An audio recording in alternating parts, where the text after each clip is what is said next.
Dhaka bank business mirror অনুষ্ঠানে সবাইকে আমন্ত্রণ জানাচ্ছি আমি ইসমা আজহারিন খান। দর্শক, আজ আমরা আলোচনার বিষয় রেখেছি কাঁচা চামড়া সংগ্রহ, সংরক্ষণ ও পরিবহন ব্যবস্থাপনা। এ বিষয়ে কথা বলার জন্য এই খাতের দুজন বিশেষ ব্যক্তিকে আমরা স্টুডিওতে আমন্ত্রণ জানিয়েছি। শুরুতেই পরিচয় করে দিচ্ছি অধ্যাপক ডক্টর সবুর আহমেদ, লেদার ইঞ্জিনিয়ারিং বিভাগ, institute of leather engineering and technology, Dhaka বিশ্ববিদ্যালয়। আমরা পেয়েছি মোহাম্মদ শাহিন আহমেদ, চেয়ারম্যান বিটিএ এবং পরিচালক এফবিসিসিআই। আমরা চলে যাচ্ছি আমাদের আজকের অনুষ্ঠানে। আপনাদের দুজনকে স্বাগত আমাদের অনুষ্ঠানে আসার জন্য। সামনে আমাদের কোরবানি আসতে যাচ্ছে, তো প্রচুর পরিমাণ আমাদের গবাদি পশুর চাহিদা রয়েছে এবং আমরা দেখছি যে অনেক চামড়া এই আপনাদের ট্যানার্স অ্যাসোসিয়েশনের জন্য প্রসেসিং হয়ে রেডি হবে, যেটা পরবর্তীতে গুডস হিসেবে মানুষের কাছে পৌঁছে দেওয়া হবে। একটু জানতে চাই যে আসলে এই চামড়ার বাজারটা কত বড় এবং এটার সংরক্ষণ ব্যবস্থাপনা এবং এই যে কোরবানির যে ব্যবস্থাপনাটা, সেটার প্রক্রিয়াটা তো আমরা দেখেছিলাম যে অনেক পুরনো এবং সেভাবেই হয়ে আসছে বছরের পর বছর। এখনও কি সেই প্রক্রিয়ার মাধ্যমে আপনারা যাচ্ছেন? এদিকে চামড়ার মান ঠিক থাকছে? ধন্যবাদ আপনাকে। আসলে ঈদুল আজহাতে আমাদের যে কুরবানির লক্ষ্যমাত্রা, এবার আমরা আশা করছি যে হয়তোবা 85 থেকে 90 লক্ষ পিস গরু, ছাগল, মহিষ মিলে আপনার পশু কুরবানি হবে। বিগত দিনে আমরা দেখেছি যে প্রায় 1 কোটি পিসের মতো আমরা সংগ্রহ করেছিলাম, কিন্তু তার ভিতরে আপনার যে ব্যবস্থাপনা, সেই ব্যবস্থাপনার কারণে কিন্তু আপনার ছাগল, খাসির অনেক চামড়া আপনার নষ্ট হয়ে গেছে এবং গরুর চামড়া আপনার প্রচুর নষ্ট হয়ে গিয়েছে। আমরা যে মানে সেই মান্দাতার আমলের প্রাচীন পদ্ধতিতে আমরা যে সংরক্ষণটা করি আসলে সেটা আসলে কোনোভাবে আপনার ঠিক নয়। এবং পাশাপাশি আমরা যে সময় যেদিন আমরা পশু কুরবানি করি, বিশেষত 2-3 দিন, সেখানে কিন্তু অদক্ষ শ্রমিক দিয়ে আপনার পশু চামড়াটা ছাড়ানো হয়, যার ফলে দেখা যায় যে সেখানে লেস কাট, প্লে কাটের কারণে আমরা চামড়ার গুণগত মান নষ্ট হয়ে যায়। এইখানে আমাদের করণীয় যে এইখানে আধুনিক স্লটার হাউস আমাদের আসলে করা উচিত এবং আধুনিক ব্যবস্থাপনা আপনার করা উচিত। আমরা যে চামড়াগুলো সংগ্রহ করি সেগুলো বিশেষত বিগত 5-7 বছর যাবৎ কিন্তু চামড়ার মূল্যটা পাচ্ছে না। সেটার একটা আবার কারণ আছে কমপ্লায়েন্সের ইস্যুতে, আমরা সেই কাঙ্ক্ষিত প্রাইস পাচ্ছি না, যার কারণে আমরা নন কমপ্লায়েন্ট বায়ারদের কাছে আমাদের পণ্যগুলো সেল করছি। এটার প্রভাবে দেখা যাচ্ছে যারা কোরবানিদাতা আগে সরাসরি চামড়াটা বিক্রি করতো, তারা কিন্তু মসজিদ, মাদ্রাসা, এতিমখানাতে এগুলো দান করছে। তো এখানে দেখা যায় যে আসলে মাদ্রাসা, এতিমখানার যারা আছে তারা কিন্তু এই চামড়াটা যে প্রিজার্ভেশন করবে সেইটার ব্যাপারে অনুৎসাহী, অর্থাৎ আপনার যে লবণ দিয়ে এটাকে সঠিকভাবে প্রিজার্ভেশন করে রাখবে সেটা কিন্তু তারা করে না, যার ফলে দেখা যায় যে আপনার 7-8 ঘন্টা পর থেকেই কিন্তু কাঁচা চামড়ার আপনার কোয়ালিটি ডেটোরেট করা শুরু করে, অর্থাৎ ব্যাকটেরিয়া গ্রো শুরু হয়, যার প্রভাবে দেখা যাচ্ছে যে আমাদের কাছে আস্তে আস্তে অনেক সময় প্রয়োজন হয়। তো এইখানে দেখা যায় যে লবণটা যদি 7 থেকে 8 ঘন্টার ভিতরে আপনি লবণটা না দেন, তাহলে কিন্তু আপনার চামড়া নষ্ট হয়ে যায়। তো এইখানে এই চামড়া নষ্ট হয়ে যাওয়ার ফলে দেখা যায় যে যারা মাদ্রাসা, এতিমখানায় চামড়া বিক্রি করতে আসে সেই সময় কিন্তু কাঙ্ক্ষিত দামটা পায় না। ওই সময় বলা হয় যে আসলে যে এতিমদের হক এতিমরা পাচ্ছে না, কিন্তু আসলে তাদেরও করণীয় আছে। আমার মনে হয় যে সরকারের এই যে আপনার যে সংরক্ষণ পদ্ধতি, এটাকে আরও আধুনিকায়ন করা উচিত। যেমন কোল্ড স্টোরেজ আপনার এইটার জন্য তৈরি করা উচিত। বিশেষত যে হিউমিডিটি আমাদের এখন 44 ডিগ্রি আমরা অনুভব করছি, কিন্তু এইখানে চামড়া এই যে 10-12 ঘন্টা 15 ঘন্টা লবণ না দিয়ে রাখার ফলে কিন্তু আপনার চামড়ার গুণগত মান নষ্ট হয়। তো এটা আমরা মনে করি যে এইখানে এই ধাপে ধাপে যে আধুনিকায়ন এবং আমাদের যে মাদ্রাসা, এতিমখানা যারা আছেন, যারা এই টাকা দিয়ে আপনার সারা বছর এইগুলো চলে প্রতিষ্ঠানগুলো, তাদেরও আপনার করণীয় আছে, তারা যাতে আপনার পর্যাপ্ত লবণ দিয়ে আপনার সংরক্ষণের ব্যবস্থা করে। তবে একটা সুখের খবর, এই বছর সরকার ঘোষণা করেছে বাণিজ্য মন্ত্রণালয় 30,000 মেট্রিক টন লবণ আপনার বিনামূল্যে আপনার বিভিন্ন মসজিদ, মাদ্রাসা এবং এতিমখানাতে দিবে, তাদেরকে উৎসাহিত করবে। এটা আপনার জেলা প্রশাসক এবং ইউনোর মাধ্যমে আপনার এই কাজগুলো করবে। তবে আমি মনে করি এটা ফলটা আমরা পাবো। আরেকটা বিষয় হলো যে দেখুন, এখানে আসলে প্রাণী সম্পদ অধিদপ্তরের একটা বড় ভূমিকা কিন্তু আছে। পানি সম্পদ অধিদপ্তর যে গবাদি পশুগুলো আপনার খামারে লালন পালন করে তাদেরকে কিন্তু প্রপার ভ্যাকসিনেশন করে না, যার ফলে দেখা যায় যে লাম ডিজিজ সহ বিভিন্ন ডিজিজ আপনার এই চামড়াগুলো আপনার নষ্ট হয়ে যায়। এবং আপনার পশুর যে মোটা তাজাকরণ সেটারও কিন্তু আপনার যে ফিডিংটা দেওয়া হয় সেটা কিন্তু ঠিক নয়। এইখানে দেখা যায় যে তারা ইউরিয়া প্রায় 50 গ্রাম ইউরিয়া সহ প্রত্যেক দিন আপনার এই পশুকে আপনার তার গোখাদ্যের ভিতর মিক্স করছে। এই ফলে দেখা যাচ্ছে যে আপনার খুব দ্রুত আপনার মোটা তাজা হচ্ছে ঠিকই, কিন্তু চামড়া সহ সঠিক মানটা আমরা পাচ্ছি না।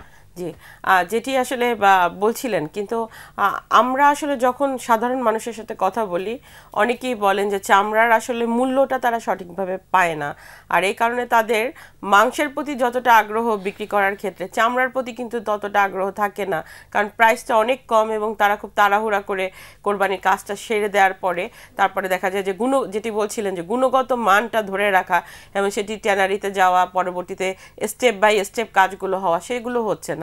তো এই জায়গায় যে একটা বড় গ্যাপ, এটি কি শুধুমাত্র মূল্যের জন্য নাকি আসলে প্রপার পলিসিটা এখনো আমরা নিতে পারছি না? এই জন্য এখানে আসলে গ্যাপটা কোথায়?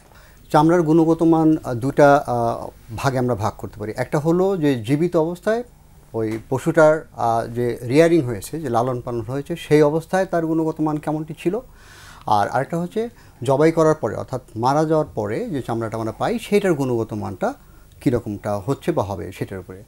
তো রিয়ারিংয়ের পর্যায়ে যে বিষয়টা, যেমনটি চেয়ারম্যান মহোদয় বললেন যে সেখানে প্রপার ভ্যাকসিনেশন হচ্ছে না বা ইত্যাদি ইত্যাদি, যেটা অতীতে আমাদের ছোটোবেলা যখন আমরা দেখেছি তখন এই অ্যানিম্যালসগুলো খোলা মাঠে মানে তারা ঘাস খাইতো, ছেড়ে দেওয়া থাকতো, তারা জাস্ট ন্যাচারাল ফুড খেয়ে তারা বড় হতো এবং তাদের যে বডির যে গঠন, চামড়ার যে গঠন, তার মাংসের যে টেস্ট, এগুলো কিন্তু সম্পূর্ণ আলাদা।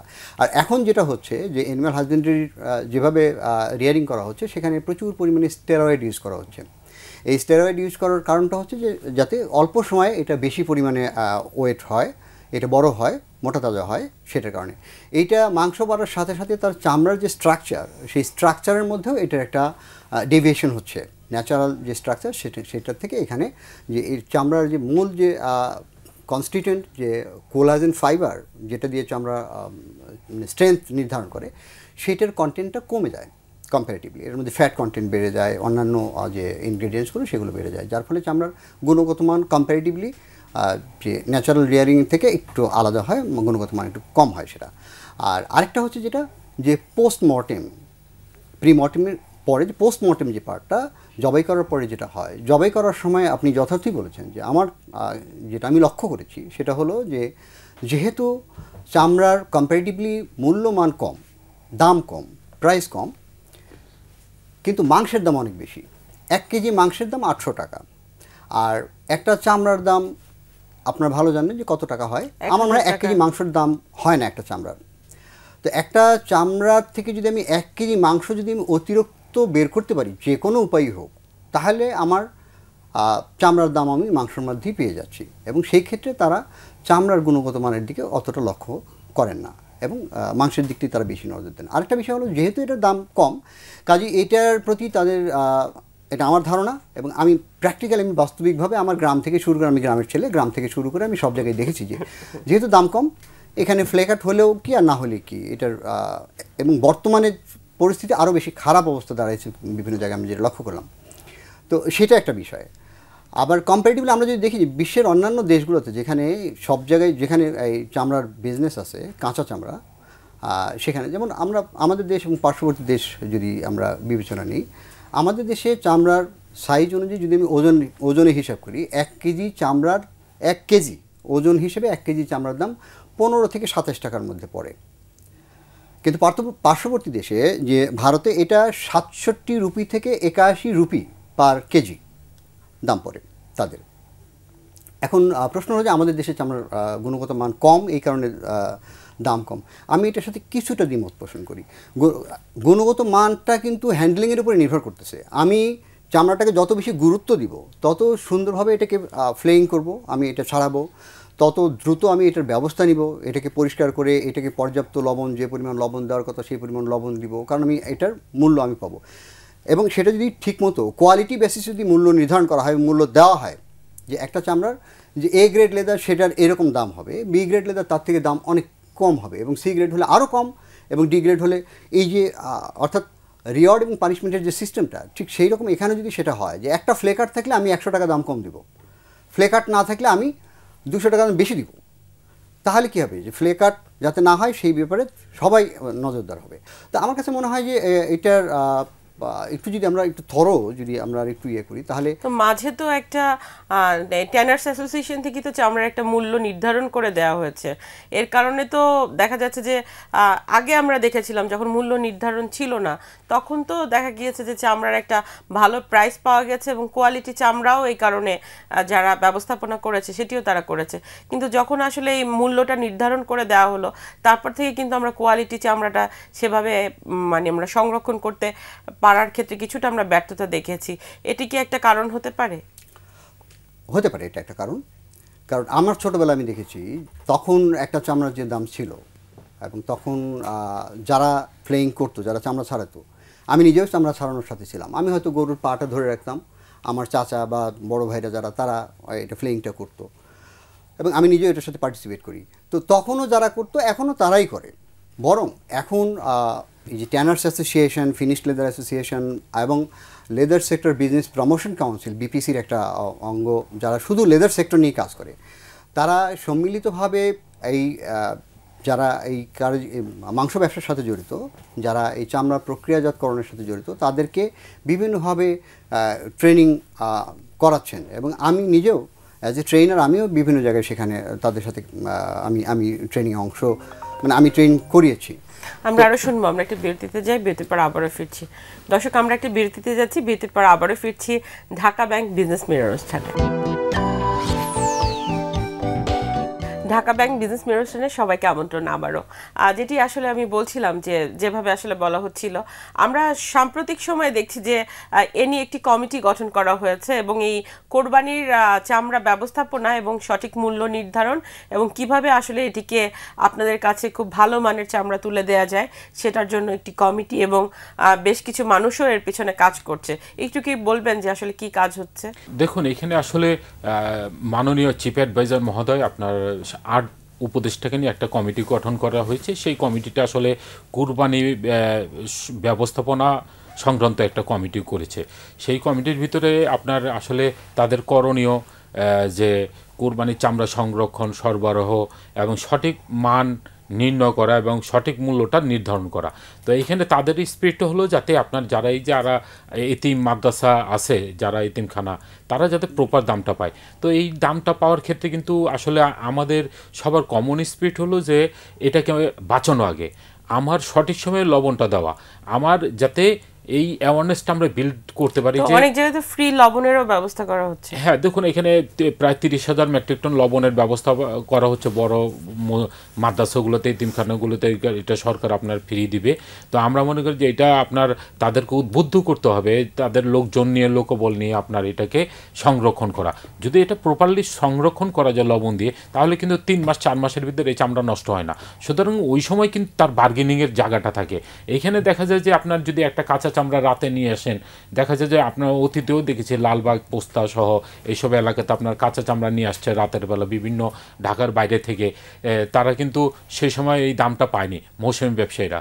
তো 200-300 টাকা দামের এই চামড়া নষ্ট হয়ে যাচ্ছে, বিক্রি করে চলে গেছে কান্নাকাটি করে। তো এটার জন্য সরকার কিন্তু বিগত 2 বছর পূর্বে একটা সিদ্ধান্ত নিয়েছে যে ঢাকার বাহিরের চামড়া কোনোভাবেই ঢাকায় 7 থেকে 10 দিন ঢুকবে না। তো বর্তমানে আমাদের যে টাস্ক ফোর্সের সভা হয়েছিল শিল্প উপদেষ্টার সভাপতিত্বে, সেখানে সিদ্ধান্ত হয়েছে 7 থেকে 10 দিনে কোনো ঢাকার বাইরের চামড়া ঢাকায় প্রবেশ করবে না।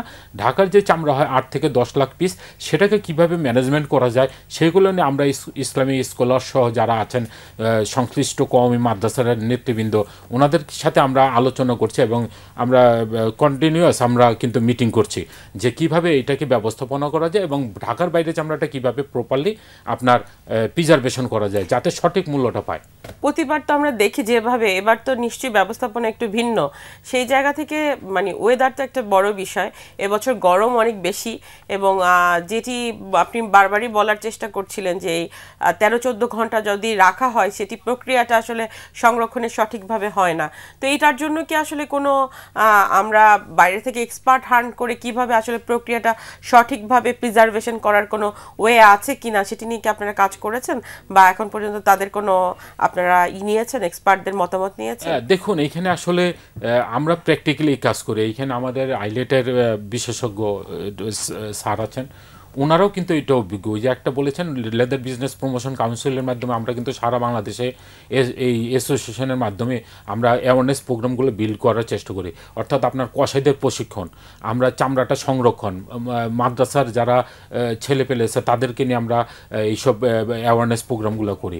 তো আমরা মনে করি যে এটা আসলে কঠিন কিছু নয়, আমাদের কিছু ব্যবস্থাপনা করতে হবে। যেমন আপনার আমাদের সারা বাংলাদেশে বিভাগীয় শহরগুলোতে যদি আপনার আধুনিক স্লটার হাউস অর্থাৎ মেকানিক্যাল স্লটার হাউসগুলো চালু করা যায়, এবং যেগুলো হয়েছে সেগুলো এখন পর্যন্ত চালু হয়নি, আরও বেশি বেশি করা উচিত। তাহলে এই যে লেস কাট প্লে কাট আপনার দূর হবে।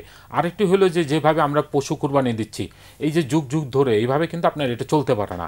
এটা আমাদের ফরেন বায়ারদেরও কিন্তু কিছু আপনার রিজার্ভেশন আছে যে এইখানে এইভাবে ওপেন আপনার স্লটারিং করা কোনোভাবে কাম্য নয়। এটার জীবাণুটাও তো মানে মানব দেহে একটা বড় ধরনের ক্ষতির কারণ। জি, এটা হতে পারে। আপনার এটা সিটি কর্পোরেশনের যে ড্রেনেজ ব্যবস্থার মাধ্যমে এবং বিভিন্ন ব্যবস্থাপনার মাধ্যমে কিন্তু আপনারা নদীতেই যাচ্ছে, এটা নদী খাল দূষণ হচ্ছে।